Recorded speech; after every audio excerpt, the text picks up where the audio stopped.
strength when I am weak. You are the treasure that I seek.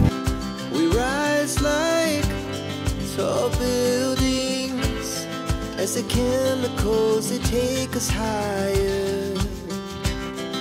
The night's young, it is Yung ating OOTD, ayan, naka-get ready na ako kasi nga may dadating akong mga bisita mamaya. Yung magchika-chika lang, si Hipag, si Bianan, at saka yung kapatid ni Dodong, yung asawa nun. Mamaya mag-coffee and then ganun naman sila mix. Minsan after mag-coffee, iinom ng Turkish coffee, mga ganun. But I'm not sure kung makapag film ba ako mamaya kasi mga ano yun mga takot sa camera. Baka hindi ako makapag-film. So, before dadating yung aking mga bisita is, may gagawin lang muna ako mga mamshi, yung pag-i-exercise ko ng aking mga fingers. Kasi ito yung pinapagawa sa akin ng doktor. So, ito siya mga mamshi is, ano to siya, yung tinatawag nila na nuhot or chickpea sa English kung tawagin. Pwede daw bigas, munggo, sabi ng doktor. Gagawin ko mga mamshi is igaganon ko yung kamay. Yan.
Another day, another vlog. So, today mga mamshi is nagpapalit ako ulit ng aming sapin ng sofa. But actually, pang ano ko na to. Halos weekly kasi ako nagpapalit or minsan every 2 weeks. But minsan talaga every once a week, ganyan ang pagpapalit ko.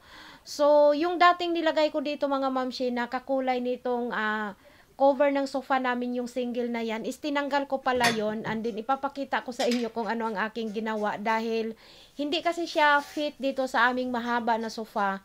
Kaya ayun, tinanggal ko na lang siya and then inilagay ko doon siya sa kama ng aking anak. Parang ginawa ko siyang cover para hindi na lang siya matambay or matago-tago kung saan-saan. So ito siya mga mamshi is okay siya tingnan, yung para sa single. Actually, dalawa itong single na sofa namin. So, okay yan siya, walang problema.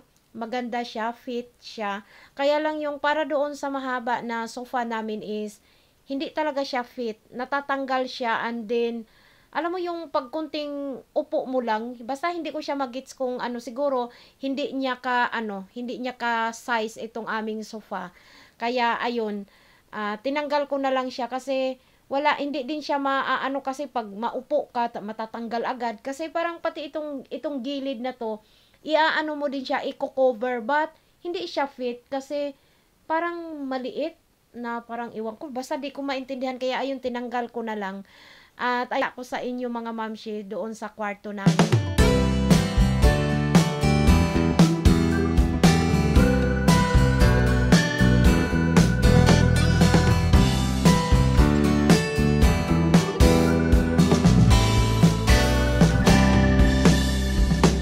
So, yan yung doon na kinabit ko doon sa sofa namin. Kaya lang yun na nga, hindi siya fit talaga doon. So, ang ginawa ko na lang, ginawa kong sapin or ano dito sa ano ng anak ko, kama ng anak ko.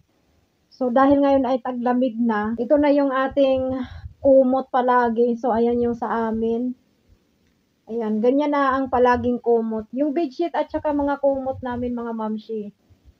Hindi ko na yan pinaplansya. Kasi nakukusot lang din naman yan. So, ayan. Ito sa anak ko. Kaysa naman sa itatago-tago ko mga mamshi, punong-puno na yung mga ano namin, mga nakatago ng kung ano-ano. Kaya, yan ang ginawa ko.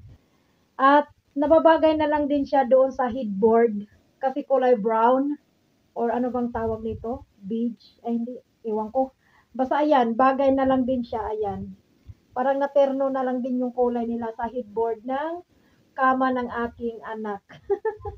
Nakapaglagay na din ako ng carpet kasi nga taglamig na. Although ito na carpet, pinagpapalit-palit ko lang naman to. Minsan doon ko to sa hallway nilalagay. Ayan, 3 to sila. And then may isa na malaki. So binigay to ng aking biyanan mga mamshi na carpet. Parang seat siya. May isang malapad nito. Nilalagay ko doon sa sala. And then, itong 3 to is, pinagpapalit-palit ko na lang. Minsan, doon ko to sa hallway nilalagay. Pagka malabhan naman, dito ko na naman ilalagay sa kwarto. Parang ganun lang ginagawa ko. Pinagpapalit-palit ko lang sila. So, ayan. Napakasimpleng kwarto lang namin.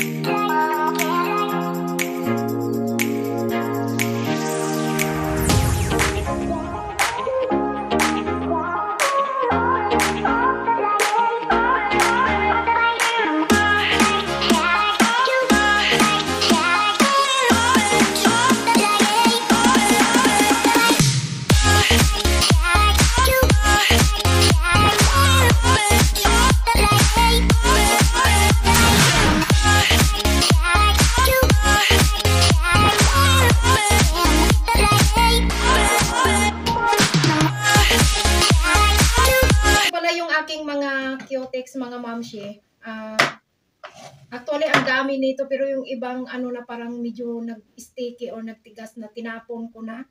Ang dami ko kasing cutex tapos hindi naman ako palagi talaga nag-cutex. May time lang and then ayun, maliit dito kaya ililipat ko sila dito. Actually ito ay makeup bag.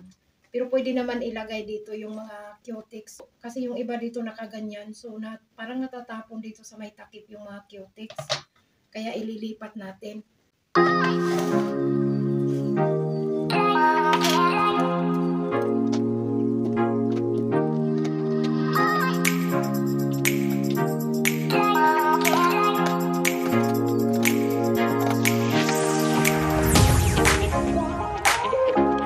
Na sila dito.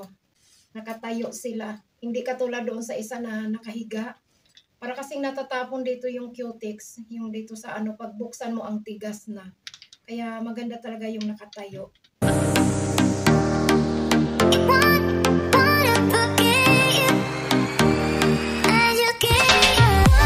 So medyo nakakapagod today but okay lang yan. At least kahit paano nakapag-ayos-ayos, nakapag-linis-linis tayo konti sa ating bahay kubo. So ito lang yung ating vlog. Thank you for watching. Bye-bye!